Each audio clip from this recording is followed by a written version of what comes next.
বর্তমান সরকারের আমলে এমন কোনো দ্রব্যমূল্য নাই যেটার দাম ঊর্ধ্বগতি না বলতে কষ্ট লাগলো। এটাই সত্য, এটাই বাস্তব। এই যে বর্তমানে 28 চাল, এটা 2800 টাকা থাকলেও বর্তমানে 3000 টাকা বস্তা। এই যে দেখতেছেন বিভিন্ন ধরনের সয়াবিন তেল, এটার দাম কিছুদিন আগে কম থাকলেও বর্তমানে দাম বৃদ্ধি।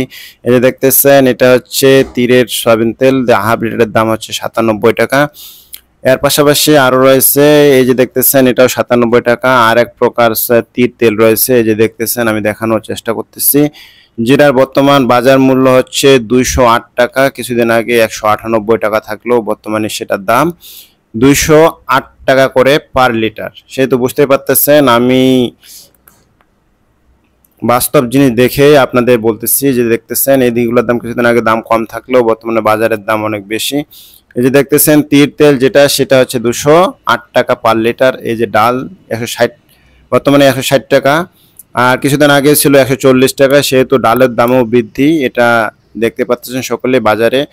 এবং বাজারে গেলেও আরও বিভিন্ন ধরনের যে তরিতরকারি রয়েছে সেগুলোর দ্রব্যমূল্যের দামও অনেক বেশি। এই যে দেখতেছেন কচুরলতি, বর্তমানে এটা হচ্ছে 80 টাকা কেজি। এর পাশাপাশি বিভিন্ন ধরনের যেটা চিকন কচুরলতির একটা দাম বেশি। শসা বর্তমান বাজারে হচ্ছে 60 টাকা। কচুরমুখী বাজারে হচ্ছে 50 টাকা 60 টাকা।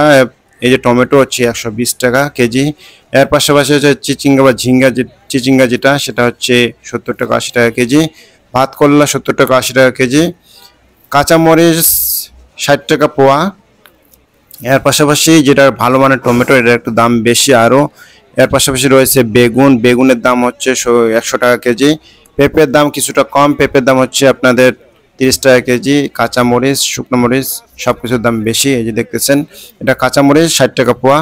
এর পাশাপাশি আরও বিভিন্ন ধরনের সবজি রয়েছে যেগুলোর দামও অনেক ঊর্ধ্বগতি। সেহেতু কারো কিছু যদি বলার থাকে, জানার থাকে, কমেন্টে জানাতে পারেন, বলতে পারেন, আমি কমেন্টে উত্তর দেওয়ার চেষ্টা করব।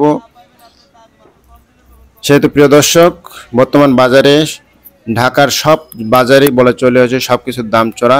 যেটা কাঁচামরিচ কিছুদিন আগে হচ্ছে 400 টাকা কেজি হয়ে গেছিলো। এর পাশাপাশি রয়েছে পটলেরও দাম হচ্ছে চড়া। দেখতেছেন এটা হচ্ছে বর্তমানে হচ্ছে 80 টাকা কেজি। কাঁচা কলা হচ্ছে 30 টাকা হালি। এর পাশাপাশি রয়েছে ইলিশ মাছের দাম আমরা মনে করছিলাম যে কমবে এই সরকারের আমলে, ইংলিশ সরকারের আমলে, কিন্তু না, সেটা উল্টা। মনে করছিল জনগণ প্রচুর পাবে, তার না, তার বিপরীতমুখী দেখা যাচ্ছে। বর্তমানে ছোট মানে ইলিশে হচ্ছে 700 টাকা 800 টাকা কেজি।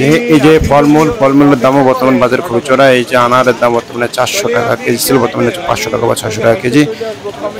তারপর রয়েছে আম, কলা, সব কিছুর দামে বলা চলে ঊর্ধ্বমুখী। সেহেতু যদি কারো কিছু বলার থাকে, জানার থাকে, কমেন্ট